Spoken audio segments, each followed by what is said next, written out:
Welcome to the Student Podcast of Kadamba International School, a platform created to bring out student voices, ideas, and creativity. This podcast is an initiative to encourage confident communication, creative thinking, and learning beyond the classroom. Today marks a special moment as we officially inaugurate the Student Podcast of Kadamba International School. Here, we are honored to have our respected dignitaries, our esteemed chairman, Mr. Avinash Ji, our respected director, Mrs. Lata Avinash, and our beloved principal, Mr. K. Vijayamathan. Their vision and continuous support encourages us to explore innovative learning opportunities like this podcast. Now, we come to the most awaited moment. I respectfully invite our chairman, Mr. Avinash Ji, to inaugurate the student podcast by launching the podcast trailer on the smart board.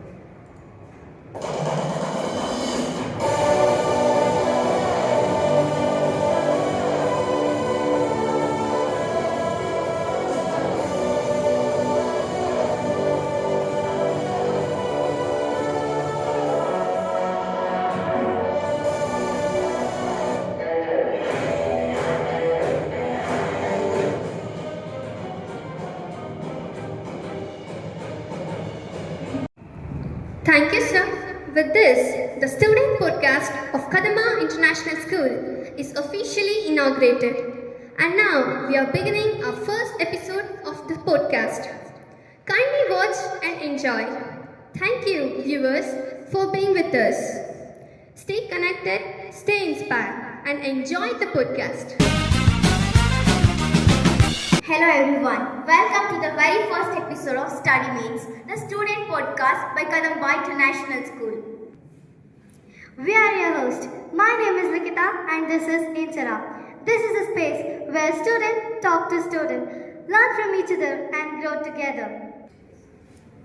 Today's episode is very special. We are joined by 5 energetic seniors from class 10. They are here to share their tips, routines, strategies as they prepare for upcoming board exams. Yes, we know board exams can feel a bit scary, but with the right planning and mindset, it becomes manageable, even exciting. So let's hear directly from our seniors. Let's meet our class 10 guests. This is Tejaswini. This is Muskan.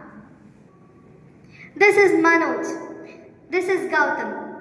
And finally, this is Manish. Thank you, dears. Let's start with curious questions. First question to Tejaswini. As you are preparing for your board exams, how do you plan your study schedule? Do you follow a timetable? I plan my study schedule by setting clear goals for each day. I prepare a flexible timetable and allocate time according to the difficulty of each subject. I make sure to include revision times and short breaks. I try my best to follow the timetable because it helps me stay focused and complete my syllabus in a systematic way. Thank you, Tejaswini. Next question is to Manoj. Which subject do you find most challenging and how are you tackling it? The subject which I find the most challenging is physics.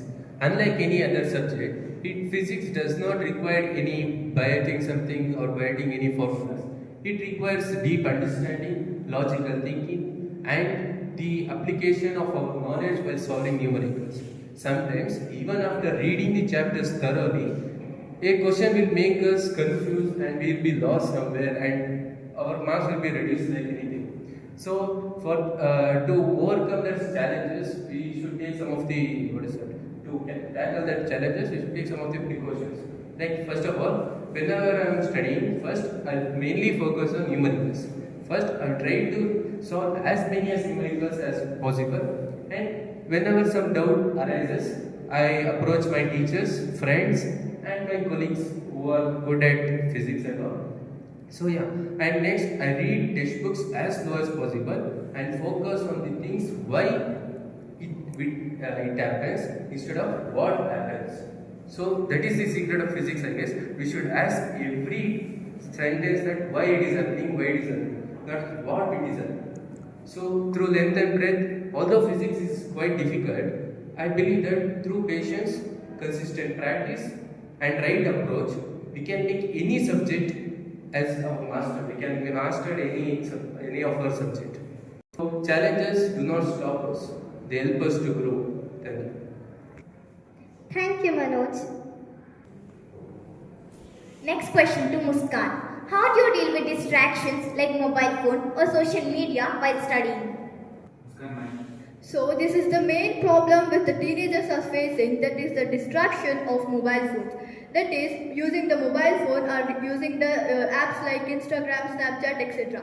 So usually I avoid using mobile phone and instead prefer reading books and magazines and spend time with my family. So distraction arises when we are using phone for the purpose of studying. We are using the smartphone for studying. So I prefer better not to use the mobile phone for studying. Instead use the books, textbooks and available sources.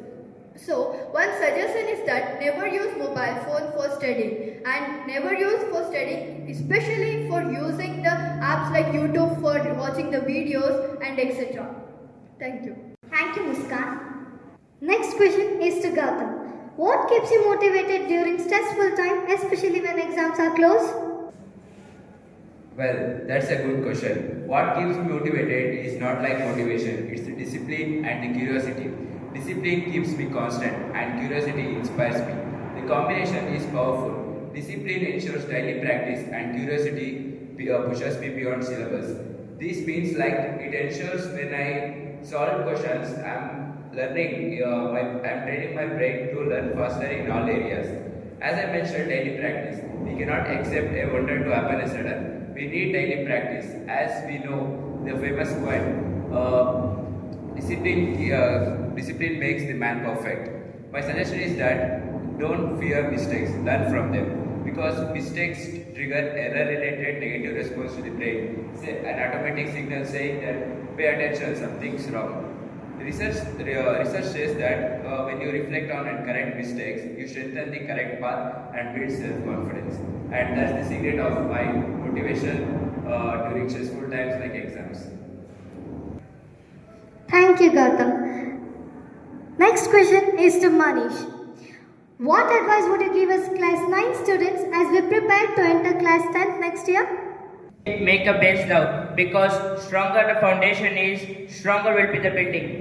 Don't just write down the concepts, understand them, understand their roots, understand how they are made, and interconnect the concepts of biology with chemistry, physics with math, so they make complex neuron connections in your brain, and when they are so complex, they cannot be broken easily. They last longer with you and have great imagination. Einstein once said, knowledge can take you from A to B, but imagination can take you anywhere. Like, if you want to remember the formula of total surface area of cylinder, it's very confusing with total surface area and curved surface area. So I would say just break down the cylinder into two circles and a rectangle. Now it is enough to remember the formula of two circles and a rectangle and just sum it up. So when you do this, you can break them whenever you want. So ICSE asks the same question, they ask the same way, and they just don't want the max ready-made facts, but they want how they are built and your in-depth knowledge. So I would say just understand and imagine the concepts. So you can only master the skill by asking how and why. Thank you. Thank you, Manish. Thank you so much, your amazing class 10 guests. Your tips and honest answers were super helpful. We wish you all the best for your board exams. We know you make Kadamba International School proud. Today's episode of Study Mates. Stay tuned for more conversation, stories, learning, student to student. Until next time, keep studying and keep shining. Now we are signing off. Bye. I hope you enjoyed the episode 1 of Student Podcast from Kadamba International School. This is just the beginning. Many more interesting and inspiring episodes are coming soon. Thank you for watching and supporting us. Stay tuned, stay connected, and keep listening. This is Likita Chidi signing off. See you in the next episode.